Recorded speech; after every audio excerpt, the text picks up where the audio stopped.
Hello everyone, this is Arun Shinde from Rajarshi Shahu Mahavidyalaya, Latur, Department of Computer Science. Welcome to the online lectures on Relational Database Management System. This is the content for BSc third year, 5th semester.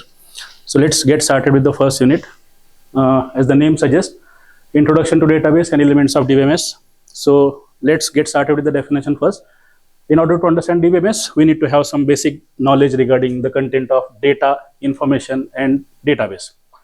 So firstly, what is data? Actually, as per the definition given here, anything can be data, or data is unprocessed thing or raw material. So whatever data we are going to store in the database now, that has to be stored in terms of a real life entity. Whatever information we are getting from the real life has to be entered into the data, and that can be considered as anything. Example, we can take like a smart board, a system, a pen, anything that is visible, anything that we can handle, anything that we can touch can be called as a data. Moving on to the next definition, information. Whenever data is getting some meaningful information or meaningful content, meaningful data is called information. So whatever data that is having some meaning, example like this is a smart board available in the media lab of the Rajarshi Shahu Mahavidyalaya English department. So as I can say, this is the smart board, it is a data, and this is available in the media lab of Rajarshi Shahu Mahavidyalaya, Latur. So this is the meaning of that typical smart board. So that kind of information can be implemented. So whatever data we are storing, that information must have a specific meaning. So when the meaning is there, it can be called as information. Becomes information. Example, as we discussed earlier, this smart board is a data. Or suppose this is a phone, this is a cell phone, it's a data. So when this is getting some information, like this phone belongs to Arun Shinde, so this is the information regarding this typical data. So that information is nothing but meaningful data that defines some additional information regarding some additional components regarding the data. That is called as information. So after completing these two definitions, let's focus on what is database. So actually database is an organized collection of related information. What is database? Database is an organized collection of related information. More importantly, when we store the database in computer system, earlier to computer system, there were databases, but when we started using computer system, then we came to know that earlier that we maintained, it was called a database. That was actually manual database, and the data that we maintain using computer system is called computerized database. So technically, whatever information is available in our hand, if we arrange that information in a typical format, or we can arrange the information in a specific order, that arrangement of data in any order can be implemented as a database. So when we talk about database in computer system, databases are organized using various formats. Technically, database is a concept, it has multiple components inside it. Databases can be stored with various components like tables, views, sequence, synonym, procedure, function, trigger, cluster, hash cluster, user and schema. So all these components that we have discussed right now, they are actually components of database. So if any user is trying to use the database, that user is supposed to execute any one of these components. Got it? So the technical part is database is comprised of many components, including tables, views, sequence, synonym, procedure, function, trigger, cluster, hash cluster, user, schema, partitions, table spaces. All these are the components of database. So when we create a database, all these components are created. Among them, as a user, as a normal user, we can use only one component prominently, and that is table. Most of the users has a misconception that database is table and table is database, which is actually not. Actually, database contain data which is organized in the form of tables. So that's what we are saying here. Database is an organized collection of related information. So whenever you want to prove anything as a database now, you just have to clarify the content that there should be an organized collection. If it is an organized collection, we can configure that as a database. Got it? So if whatever thing that you want to consider as a database, that has to be firstly collection.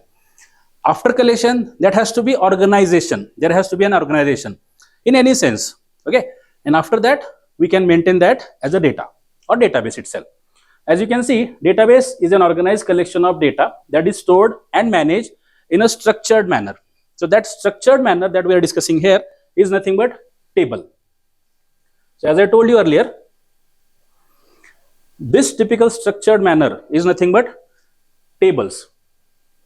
So as a user of database, we can execute the data with the help of tables, and majorly whatever data we are inserting in the database is available in terms of table, and other component that we discussed earlier like views, sequence, synonym, procedure, function, trigger, cluster, hash cluster, all these are dependent on this one. So all these components regarding databases are available on tables only. So it is designed to efficiently store, retrieve and manipulate large amount of data.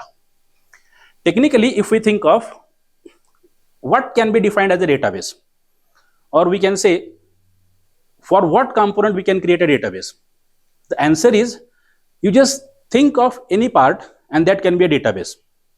That means database can be configured for any simple part, like when people make call. If you think of on a regular day, on a regular basis, in a normal day, when a regular user of a phone, how many times he used the phone for making calls? The record that we get or the count that we get for that typical question, that can be considered as a data, that can be considered as a database. On an average, a normal user can make call per day, let's say 20 or 10 calls per day. So if we count that amount in multiple days, like for a week, it becomes 60. For a month, that means 10 into 30. That means almost for a month, a user can use the phone for making calls for 300 times. So that is what the definition. So whenever we are creating or whenever we are thinking of maintaining a database, database can be created for any typical concept. When people make shops, when people go for shopping, when do people make calls, you know, what websites people visits, which kind of movies they watch, which kind of songs they listen. So there is a large amount of data that we can implement. As a joke, I can say, like, if we count the number of students in Latur city, sorry, I said as a joke actually, if we say like how many students are studying in Latur, if we count the number of students studying in Latur from playgroup to PG, we can found lakhs of records. So that much amount of data is nothing but implemented as large amount of data. So databases are used in various applications and industries to store and manage structured information for different purposes. Like college or schools, they maintain database of students. Banks, they maintain database of account holders, and lot many components. Train, they maintains database of train routes and everything. Google Maps is a database. JioSaavn is a database. For that matter, YouTube is a database which has multiple videos. So database can be of any typical data. It can be of any typical component. Got it? Let's move on to the next point. As I told you, a typical database consists of one or more tables. As the definition said earlier, we organize the data. Organized collection of data. So that organization of data is done in terms of table. Consists of one or more tables which are comprised of rows and columns. So as you know the definition of table itself. Okay, as you can see, a typical database consists of one or more tables. We have seen this definition earlier. An organized collection of related information is called database. So when we are going to create a database in our software, that database is organized in terms of tables. As we discussed earlier, database contain multiple components, including tables, views, sequence, synonym, procedure, function. Among these components, the prominently used component is a table, and that's what we are using for storing the data in our database system. So typical database consists of one or more tables which are composed of rows and columns. That is the definition of table actually. Each row represents record or set of related data with each column represents specific attributes. Technically, to understand this typical part, we need to understand some definitions of entity and attributes that we'll be discussing in coming days. Okay, let's see. The tables are designed to establish relationships between data elements, enabling efficient querying and retrieval of information.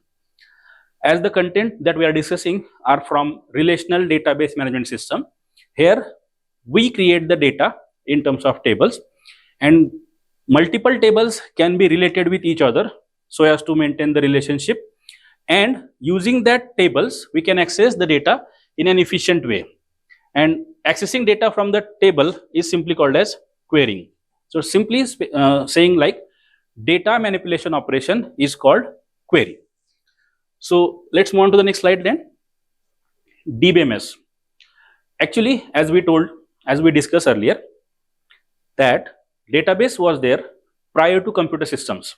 So when database was created without computer system, it was called manual database. By time computers came into picture, and then people realized that we can store the data in computerized format.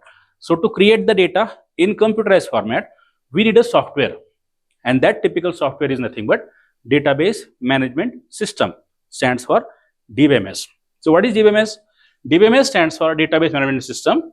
It is a software application or suite of program that enable the creation, organization and management of databases. So this typical software DBMS is used to create, organize and manage the data in computerized format.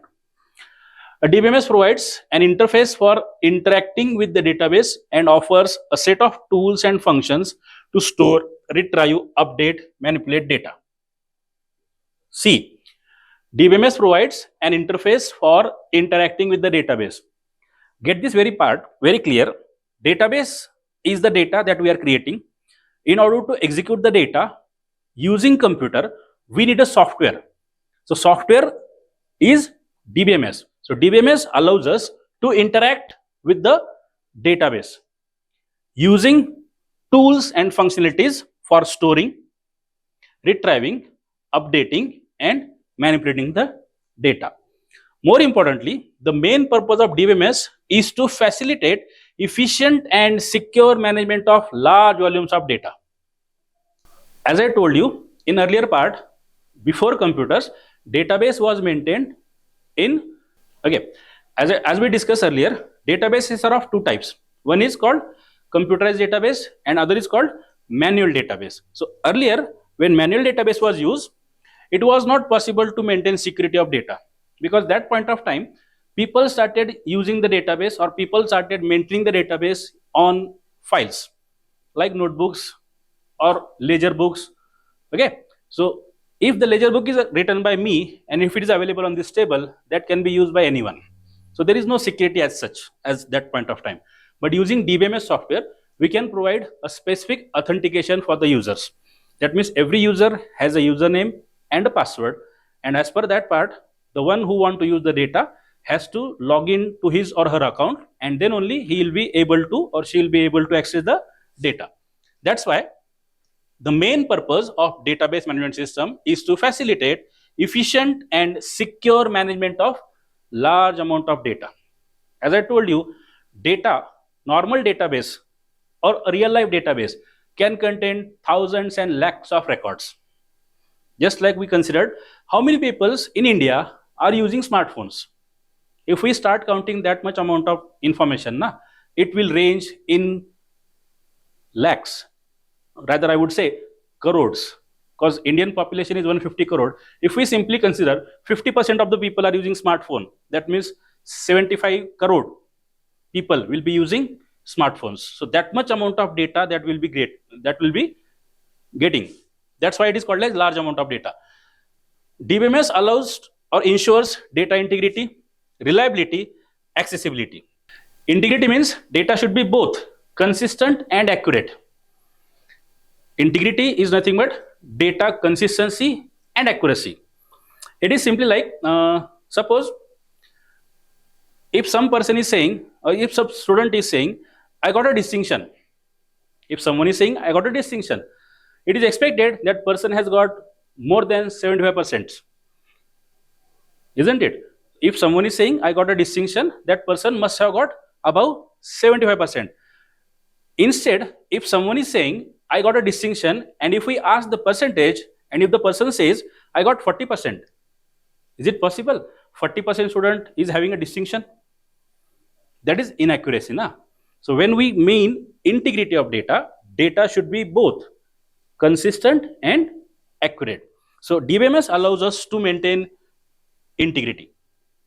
Secondly, data is reliable. So once we store the data inside the database, it is accessible whenever we want. That is the reliability we get using DBMS software. And more importantly, accessibility. Whatever data I have stored, I can decide what information should be displayed to some other person. Like if I say I have a data which is of suppose 10 fields. There are 10 columns in my table. So when I see the table, I'm used to see all 10 different columns that I have created. But if the same table is to be shown to some other person, it is not mandatory to show all the columns that I used to see. If that person is requiring only 3 columns, I can decide only those 3 columns which should be displayed to the user. That is accessibility. It acts as an intermediary between the user and the database. The one that is DBMS. DBMS act as intermediate connection between the user and the database, handling tasks such as data organization, data storage, query processing, data security, and concurrency. So as I told you earlier, data organization is nothing but using tables. We organize the data in DBMS using tables only. Then data storage is efficiently stored. That means whenever we try to access a typical data, we should be getting that typical data in a stipulated time period. That is provided with the help of DBMS only. In order to access the data, we need to execute query. So to execute the query processing is required. And more importantly, security. As we discussed earlier, every user is got an authenticated username and password. As per that, the user can access the data with his own username and password. Data concurrency. Actually, concurrency means accessing a single piece of information by more than one user. Let's say this smartboard is actually used by me. Is it? This smartboard is actually used by me. So I am the only one who is using the smartboard right now. If we say there are 3 more peoples or there are 5 more peoples who are about to use the data, about to use this smartboard. So if all of them are coming to execute their lectures here only, it won't be possible for all of the 6 members to get the lectures done. That means at a time, only one person can use the typical system. That is isolated access, or that is authenticated access. So if multiple users are trying to use the information, as I can say, when now this video is being recorded, after some days it will be published. Once the video got published, most of the users will be watching the video. So all of them are watching the video in a concurrent way.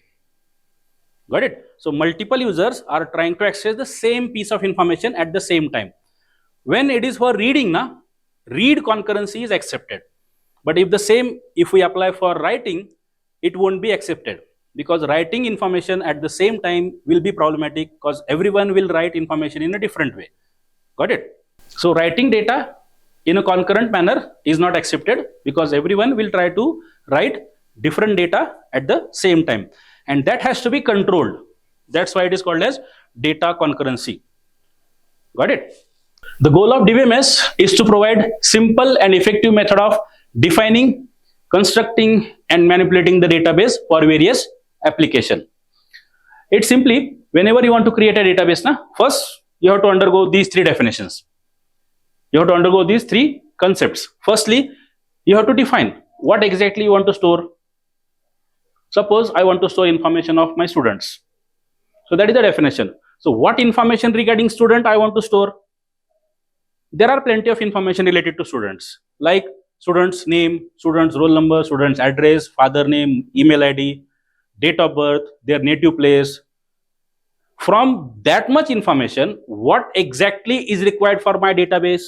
That has to be defined first. A database defining involves specifying the types of data. Among the data of student, what data is to be discussed or what data is to be stored.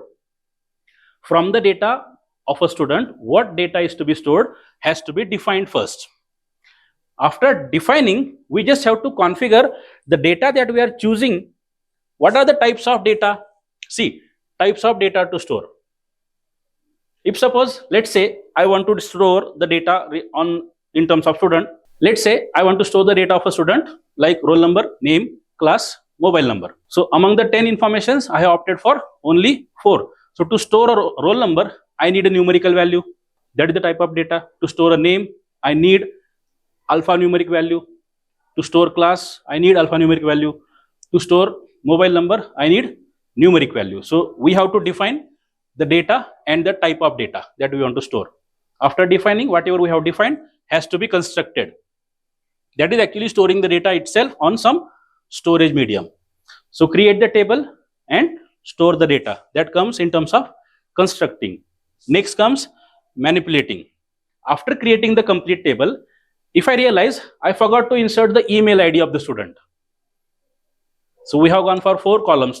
One column is missing. I just forgot to implement email ID. So I can do that with the help of manipulation.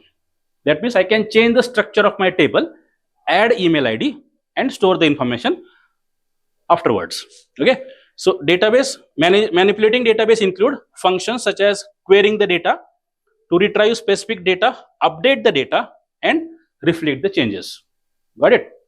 That's it. So as we discussed today, what is data, what is information, what is database and what is DBMS. That's it for now. In the next session, we'll be discussing the basic structure of DBMS. Okay. Thanks for watching. Thank you.